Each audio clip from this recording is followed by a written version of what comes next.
Chapter 2. Matthew Cuthbert and the sorrel mare jogged comfortably over the 8 miles to Bright River. It was a pretty road, running along between snug farmsteads, with now and again a bit of balsamy fir wood to drive through, or a hollow where wild plums hung on their filmy bloom. The air was sweet, with the breath of many apple orchards, and the meadows sloped away in the distance to horizon mists of pearl and purple, while the little birds sang as if it were the one day of summer and all the year. Matthew enjoyed the drive after his own fashion, except during the moments when he met women and had to nod to them. For in Prince Edward Island, you are supposed to nod to all and sundry you meet on the road, whether you know them or not. Matthew dreaded all women, except Marilla and Mrs. Rachel. He had an uncomfortable feeling that the mysterious creatures were secretly laughing at him. He may have been quite right in thinking so, for he was an odd-looking personage, with an ungainly figure and long iron-gray hair that touched his stooping shoulders, and a full, soft brown beard which he had worn ever since he was 20. In fact, he had looked at 20 very much as he looked at 60, lacking a little of the grayness. When he reached Bright River, there was no sign of any train. He thought he was too early, so he tied his horse in the yard of the small Bright River Hotel and went over to the station house. The long platform was almost deserted, the only living creature in sight being a girl who was sitting on a pile of shingles at the extreme end. Matthew, barely noting that it was a girl, sidled past her as quickly as possible without looking at her. Had he looked, he could hardly have failed to notice the tense rigidity and expectation of her attitude and expression. She was sitting there waiting for something or somebody, and since sitting and waiting was the only thing to do just then, she sat and waited with all her might and main. Matthew encountered the station master locking up the ticket office preparatory to going home for supper, and asked him if the 5:30 train would soon be along. 5:30 train has been in and gone half an hour ago, answered the brisk official. But there was a passenger dropped off for you, a little girl. She's sitting out there on the shingles. I asked her to go into the ladies' waiting room, but she informed me gravely that she preferred to stay outside. There was more scope for the imagination, she said. She's a case, I should say. I'm not expecting a girl, said Matthew blankly. It's a boy I've come for. He should be here. Mrs. Alexander Spencer was to bring him over from Nova Scotia for me. The station master whistled. Guess there's some mistake, he said. Mrs. Spencer came off the train with that little girl and gave her into my charge. Said you and your sister were adopting her from an orphan asylum and that you would be along for her presently. That's all I know about it, and I haven't got any more orphans concealed hereabouts. I don't understand, said Matthew helplessly, wishing that Marilla was at hand to cope with the situation. Well, you'd better question the girl, said the station master carelessly. I dare say she'll be able to explain. She's got a tongue of her own, that's for certain. Maybe they were out of boys of the brand you wanted. He walked jauntily away, being hungry, and the unfortunate Matthew was left to do that which was harder for him than bearding a lion in its den. Walk up to the girl, a strange girl, an orphan girl, and demand of her why she wasn't a boy.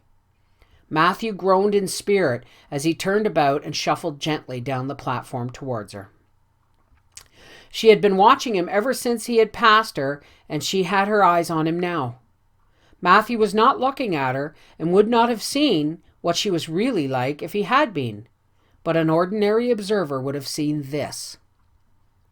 A child of about 11, garbed in a very short, very tight, very ugly dress of yellowish-gray wincey. She wore a faded brown sailor hat, and beneath the hat extended down her back were 2 braids of very thick, decidedly red hair.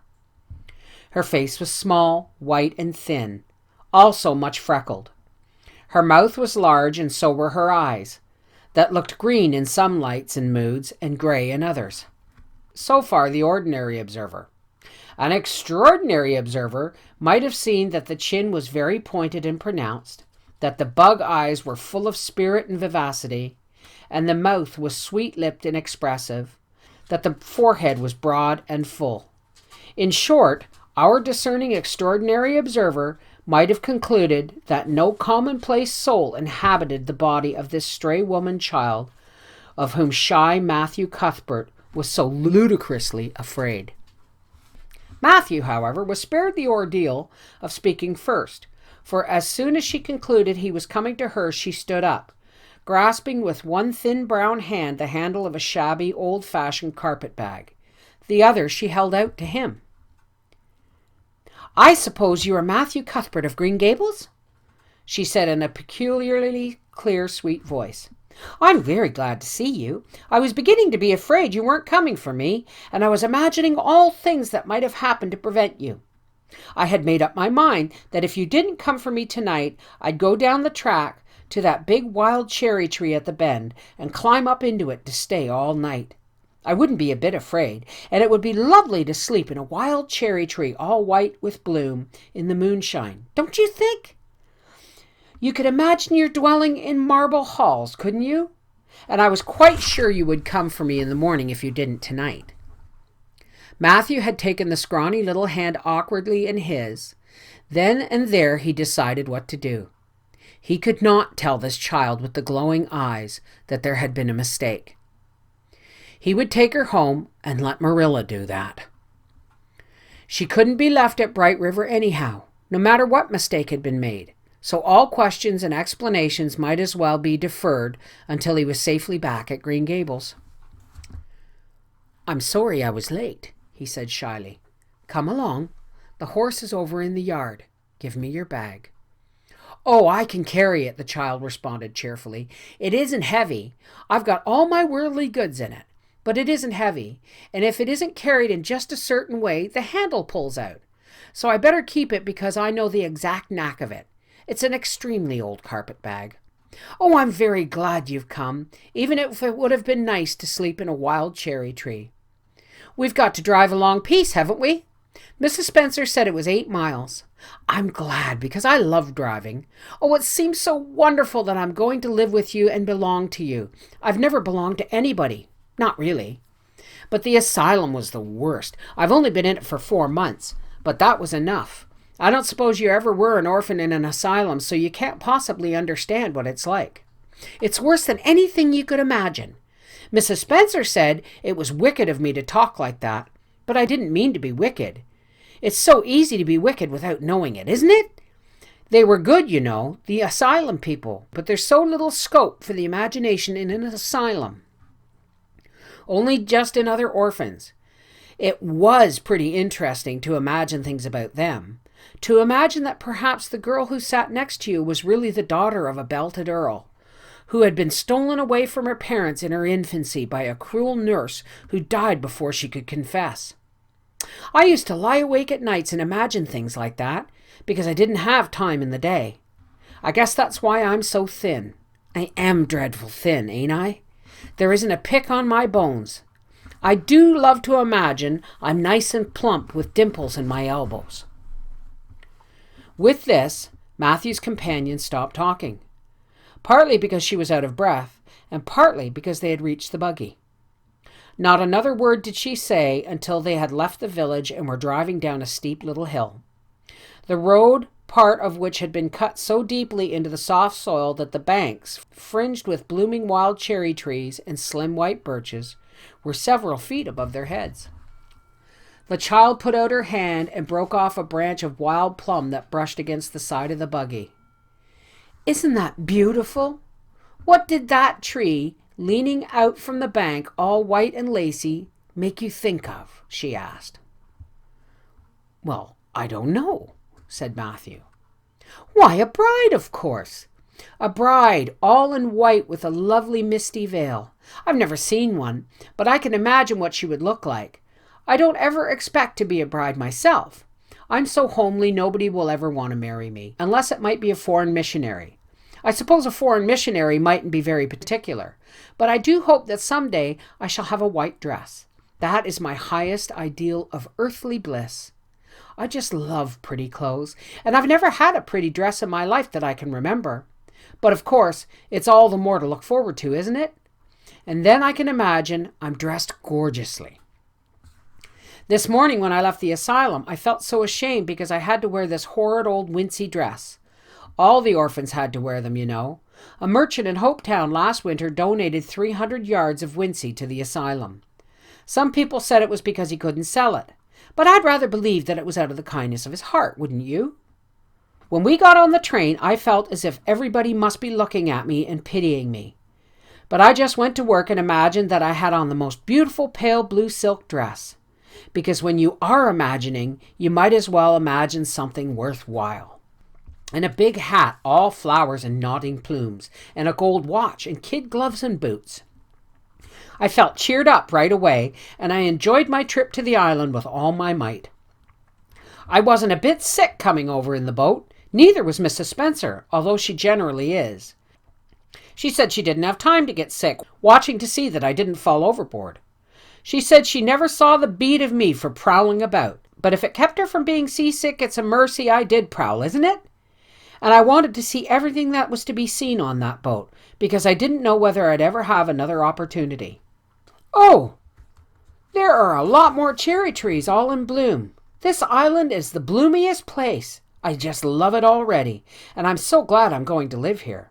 I've always heard that Prince Edward Island was the prettiest place in the world, and I used to imagine I was living here. But I never really expected I would. It's delightful when your imaginations come true, isn't it? But those red roads are so funny. When we got into the train at Charlottetown, the red roads began to flash past. I asked Mrs. Spencer what made them red, and she said she didn't know, and for pity's sake not to ask her any more questions. She said I must have asked her 1,000 already. I suppose I had, too. But how are you going to find out about things if you don't ask questions? And what does make the roads red? Well, I don't know, said Matthew. Well, that's one of the things to find out sometime. Isn't it splendid to think of all the things there are to find out about? It just makes me feel good to be alive. It's such an interesting world. It wouldn't be half so interesting if we knew all about everything, would it? There'd be no scope for imagination then, would there? But am I talking too much? People are always telling me I do. Would you rather I didn't talk? If you say so, I'll stop. I can stop when I make up my mind to it, although it's difficult. Matthew, much to his own surprise, was enjoying himself. Like most quiet folks, he liked talkative people when they were willing to do the talking themselves and did not expect him to keep up his end of it. But he had never expected to enjoy the society of a little girl. Women were bad enough in all conscience, but little girls were worse. He detested the way they had of sidling past him timidly with sideways glances, as if they expected him to gobble them up in a mouthful if they ventured to say a word. This was the Avonlea type of well-bred little girl. But this freckled witch was very different, and although he found it rather difficult for his slower intelligence to keep up with her brisk mental processes, he thought that he kind of liked her chatter. So he said, as shyly as usual, "Oh, you can talk as much as you like. I don't mind." "Oh, I'm so glad. I know you and I are going to get along fine. It's such a relief to talk when one wants and not to be told that children should be seen and not heard. I've had that said to me 1,000,000 times if I've had it once, and people laugh at me because I use big words. But if you have big ideas, you have to use big words to express them, haven't you?" "Well, now that seems reasonable," said Matthew. "Mrs. Spencer said that my tongue must be hung in the middle. But it isn't. It's firmly fastened at one end. Mrs. Spencer said your place was named Green Gables.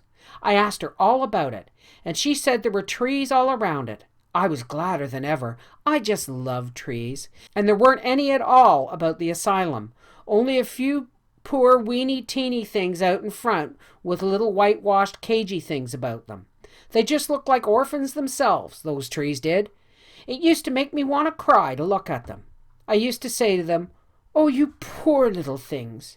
If you were out in a great big woods with other trees all around you and little mosses and June bells growing over your roots and a brook not far away and birds singing in your branches, you could grow, couldn't you? But you can't where you are. I know just exactly how you feel, little trees. I felt so sorry to leave them behind this morning. You do get attached to things like that, don't you? Is there a brook anywhere near Green Gables? I forgot to ask Mrs. Spencer that. Well, now, yes. There's one right below the house. Fancy! It's always been one of my dreams to live near a brook. I never expected I would, though. Dreams don't often come true, do they? Wouldn't it be nice if they did? But just now I feel pretty nearly perfectly happy. I can't feel exactly perfectly happy because, well, what color would you call this? She twitched up one of her long, glossy braids over her thin shoulder and held it up to Matthew's eyes. Matthew was not used to deciding on the tints of ladies' tresses, but in this case there couldn't be much doubt. It's red, ain't it? He said. The girl at the braid dropped back with a sigh that seemed to come from her very toes and to exhale forth all the sorrows of the ages. Yes, it's red, she said resignedly. Now you see why I can't be perfectly happy. Nobody could who had red hair. I don't mind the other things so much, the freckles and the green eyes and my skinniness. I can imagine them away. I can imagine that I have a beautiful rose-leaf complexion and lovely starry violet eyes, but I cannot imagine that red hair away. I do my best. I think to myself, now my hair is glorious black, black as a raven's wing. But all the time I know it's just plain red, and it breaks my heart. It will be my lifelong sorrow. I read of a girl once in a novel who had a lifelong sorrow, but it wasn't red hair. Her hair was pure gold rippling back from her alabaster brow. What is an alabaster brow? I never could find out. Can you tell me? Well, now, I'm afraid I can't, said Matthew, who was getting a little dizzy. He felt as he had once felt in his rash youth when another boy had enticed him on the merry-go-round at a picnic. Well, whatever it is, it must have been something nice, because she was divinely beautiful. Have you ever imagined what it would feel like to be divinely beautiful? Well, now, no, I haven't, confessed Matthew ingenuously. I have, often. Which would you rather be if you had the choice? Divinely beautiful or dazzlingly clever or angelically good? Well, now, I don't know exactly. Neither do I. I can never decide, but it doesn't make much real difference, for it isn't likely I'll ever be either. It is certain I'll never be angelically good. Mrs. Spencer says, "Oh, Mr. Cuthbert! Oh, Mr. Cuthbert! Oh, Mr. Cuthbert!" That was not what Mrs. Spencer said. Neither had the child tumbled out of the buggy, nor had Matthew done anything astonishing. They had simply rounded a curve in the road and found themselves in the avenue. The avenue, so called by the Newbridge people, was a stretch of road 400 or 500 yards long, completely arched over with huge, wide-spreading apple trees, planted years ago by an eccentric old farmer. Overhead was one long canopy of snowy, fragrant bloom. Below the boughs, the air was full of a purple twilight, and far ahead a glimpse of painted sunset sky shone like a great rose window at the end of a cathedral aisle. Its beauty seemed to strike the child dumb. She leaned back in the buggy, her thin hands clasped before her, her face lifted rapturously to the white splendor above. Even when they had passed out and were driving down the long slope to Newbridge, she never moved or spoke. Still with rapt face, she gazed afar into the sunset west, with eyes that saw visions trooping splendidly across that glowing background. Through Newbridge, a bustling little village where dogs barked at them and small boys hooted and curious faces peered from the windows, they drove still in silence. When 3 more miles had dropped away behind them, the child had not spoken. She could keep her silence, it was evident, as energetically as she could talk. "I guess you're feeling pretty tired and hungry," Matthew ventured at last, accounting for her long visitation of dumbness with the only reason he could think of. "But we haven't very far to go now. Only another mile." She came out of the reverie with a deep sigh and looked at him with the dreamy gaze of a soul that had been wandering afar, star-led. "Oh, Mr. Cuthbert," she whispered, "that place we came through, that white place. What was it?" "Well, now, you must mean the avenue," said Matthew after a few moments' profound reflection. "It's a kind of pretty place." "Pretty? Oh, pretty doesn't seem the right word to use, nor beautiful either. They don't go far enough. Oh, it was wonderful, wonderful.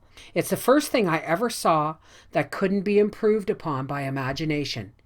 It just satisfied me here." She put one hand on her breast. "It made a queer, funny ache, and yet it was a pleasant ache. Did you ever have an ache like that, Mr. Cuthbert?" "Well, now, I just can't recollect that I ever did." "I have lots of times, whenever I see anything royally beautiful. But they shouldn't call that lovely place the Avenue. There's no meaning in a name like that. They should call it, let me see, the White Way of Delight. Isn't that a nice imaginative name? When I don't like the name of a place or a person, I always imagine a new one, and I always think of them so. There was a girl at the asylum whose name was Hepzibah Jenkins, but I always imagined her as Rosalie DeVere. Other people may call that place the Avenue, but I shall always call it the White Way of Delight. Have we really only another mile to go before we get home?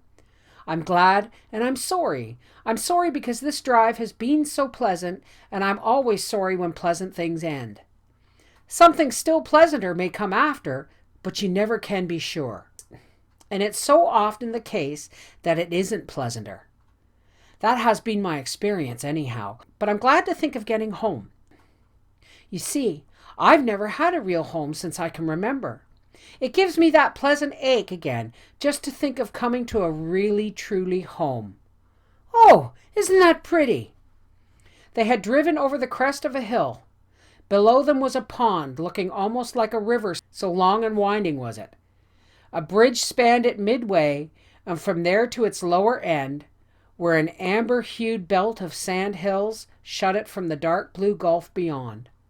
The water was a glory of many shifting hues.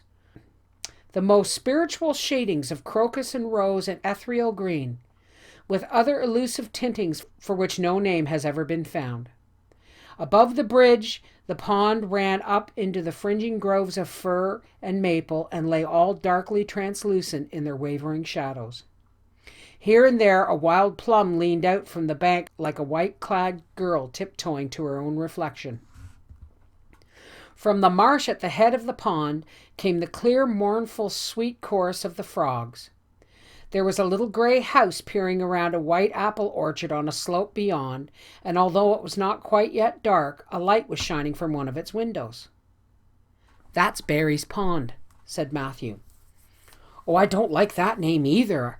I shall call it, let me see, the Lake of Shining Waters. Yes, that's the right name for it. I know because of the thrill. When I hit on a name that suits exactly, it gives me a thrill. Do things ever give you a thrill?" Matthew remunerated. "Well, now, yes.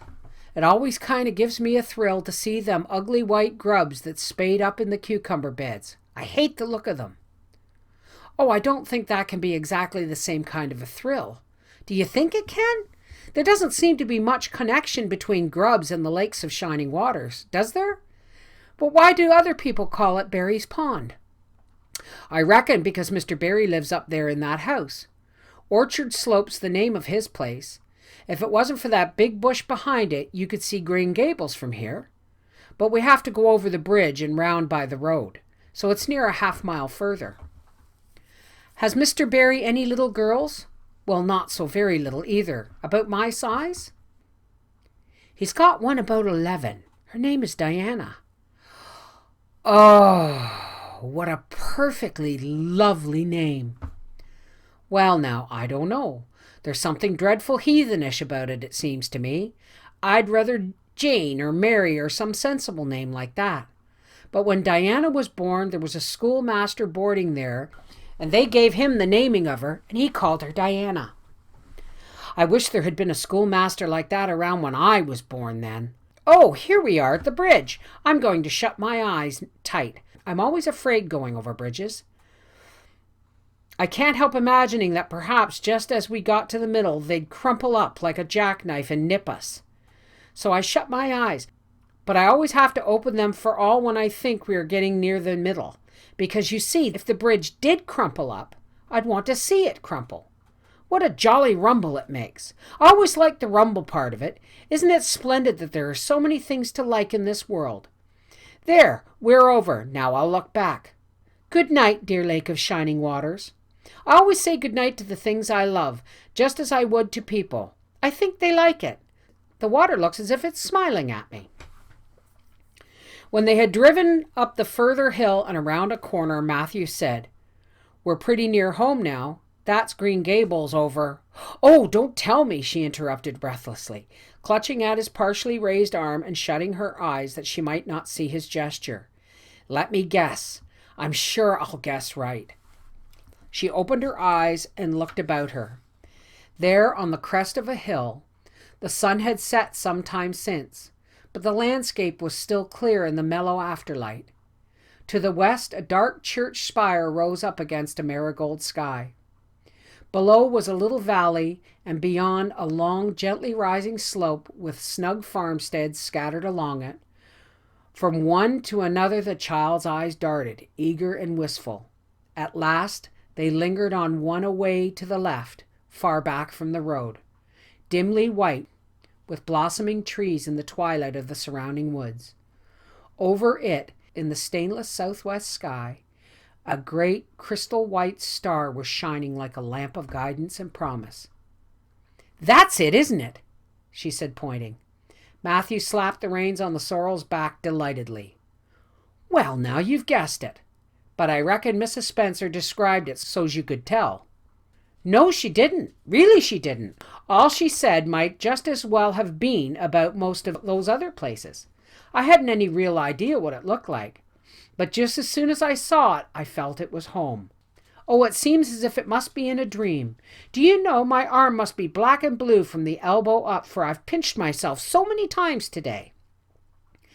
Every little while a horrible, sickening feeling would come over me, and I'd be so afraid it was all a dream.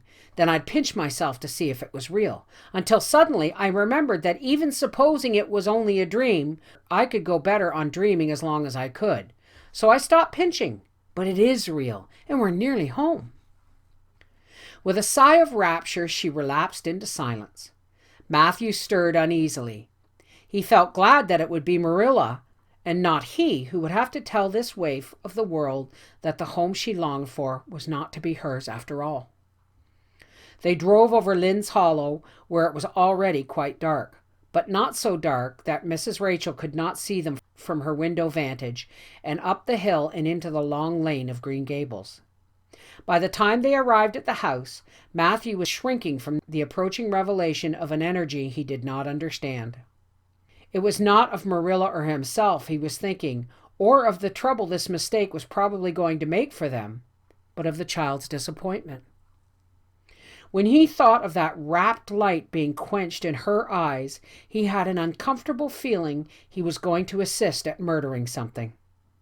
Much the same feeling that came over him when he had to kill a lamb or a calf or any other innocent little creature. The yard was quite dark as they turned into it, and the poplar leaves were rustling silkily around it. "Listen to the trees talking in their sleep," she whispered, as he lifted her to the ground. "What nice dreams they must have." Then, holding tightly to the carpet bag which contained all her worldly goods, she followed him into the house.